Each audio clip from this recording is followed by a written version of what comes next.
بسم اللہ الرحمن الرحیم. چلو معنی کتنے سارے ہیں اور خلاصہ بے اللہ رحمان رحیم کے نام کے ساتھ شروع. اللہ رحمان رحیم کے نام کے ساتھ شروع. گل سمجھیا؟ اچھا جی، حاشیے پر لکھا ہوا ہے وہی سوال جواب کہ یہ کتاب تو نحو کی ہے تو مصنف علیہ الرحمہ نے کتاب کا آغاز بسم اللہ شریف کے ساتھ کیوں کیا ہے؟ جلدی کر. یہ سوال یہ ہے کہ یہ کتاب تو نحو کی ہے، مصنف علیہ الرحمہ نے کتاب کا آغاز بسم اللہ شریف سے کیوں کیا ہے؟ تو جواب یہ ہے جو پڑھے ہوئے آپ نے کہ مصنف علیہ الرحمہ نے قرآن پاک کی اتباع کی ہے اور مصنف علیہ الرحمہ نے حدیث پاک پر عمل کیا ہے اور مصنف علیہ الرحمہ نے سلف صالحین کے طریقے کی اقتداء کی ہے. کیا ہے؟ جواب یہ ہے تفسیر تو نہیں سمجھائی، سارے سوالات جواب دے جی. جواب یہ ہے کہ مصنف علیہ الرحمہ نے قرآن مجید کی اتباع کی ہے اور تلفظ لکھے نہیں، اتباع کی. حدیث شریف اور حدیث شریف کی اتباع کی حدیث شریف پر عمل کیا ہے اور حدیث شریف پر عمل کیا ہے اور سلف صالحین کے طریقے کی اقتداء کی ہے. اس لیے اپنی کتاب کا آغاز اس لیے اپنی کتاب کا آغاز بسم اللہ شریف سے کیا ہے. باقی وہ ایک سوال جواب لکھا ہوا ہے کہ یہ حدیث شریف جو ہے اس میں تو یہ آتا ہے کہ ابتدا بسم اللہ شریف سے کریں، دوسری حدیث شریف میں ابتدا جو ہے وہ الحمد سے کریں، تو اس کا جواب دے رہے ہیں جو عرفی اور حقیقی والا جواب دیا ہے. سمجھے نا؟ پھر یہ تفصیلی سوال جواب دیا تو نام میں آ جائیں گے سارے. کل سمجھیے؟ اچھا جی، اس میں جلالت کون؟ اس میں سیب بہ کا مذہب یہ ہے کہ وہ کہتا ہے کہ اصل میں یہ لاہن ہے. کیا ہے؟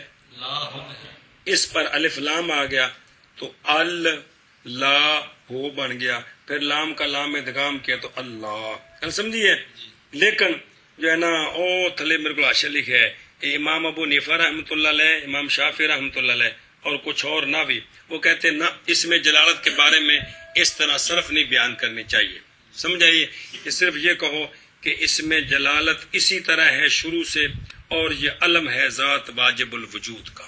اس میں جلالت غیر مشتق ہے اور علم ہے ذات واجب الوجود کا. کیا کہ اس میں جلالت ہے نا، اس میں جلالت ذات، اس میں سیب وے تو یہ کہتا ہے سیب یہ کہتا ہے کہ یہ اصل میں لاہ، اس پر الف لام داخل ہو گیا تو اللہ ہو. ہن تو نہیں، پھر تنوین گئی نا، الفلام جو آ گیا اللہ ہو ادغام کیا تو اللہ ہو گیا جی. لیکن فقہا کہتے ہیں کہ یہ جو ہے نا یہ علم ہے ذات واجب الوجود کا اور مشتقی نہیں ہے. یہ علم ہے ذات واجب الوجود کا اور مشتقی نہیں ہے. بہت سارا اختلاف اس میں وہ سارا آ جائے گا، صرف اتنی بات یہ مشتقی نہیں ہے. اسی طرح کل سمجھیے رحمان اور رحیم یہ دونوں صفتیں ہیں اللہ تعالی کی. معنی ہے رحمت والا. کیا معنی ہے؟ رحمت والا. رحمان کا معنی بھی رحمت والا، رحیم کا معنی بھی رحمت والا. فرق یہ ہے کہ رحمان کا معنی ہے مطلق مہربان. کیا معنی ہے؟ مطلق مہربان. یعنی دنیا میں، آخرت میں اور انسانوں پر، حیوانوں پر، مومنوں پر، کافروں پر تو ظاہر ہے وہ مہربان ہے. تو یہ دنیا میں کافر بھی کھا رہے ہیں، کتے خنزیر بھی کھا رہے ہیں. کل سمجھیے جی، اے مطلب حیوانات سارے. تو رحمان کا معنی ہے مطلق مہربان، یعنی پوری کائنات پر مہربانی فرمانے والا. اور رحیم کا معنی ہے کہ آخرت میں خاص مومنوں پر رحمت فرمانے والا. آخرت میں خاص، تو اس میں کوئی شک نہیں قیامت کو تو مومنوں پر رحمت ہوگی، کافر تو جہنم میں جائیں گے، منافق تو سزا بھگتیں گے. بات سمجھیے؟ ایشا بس گل سمجھی کہ نہیں؟ اس لیے یہ کہنا ٹھیک ہے یا رحمان الدنیا والآخرہ، یا کہ اے دنیا اور آخرت دونوں جہانوں میں رحمت فرمانے والے.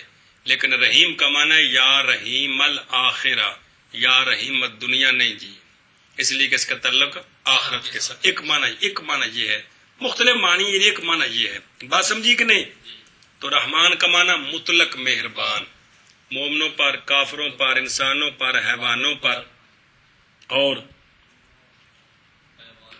سمجھے نا جی، ایشا بس دنیا آخرت، انسان، حیوان، مومن، کافر، اور رحیم کا معنی ہے آخرت میں مومنوں پر رحمت فرمانے والا، آخرت میں رحمت فرمانے والا. گل سمجھی کہ کوئی نہ ہے؟ ایشا بس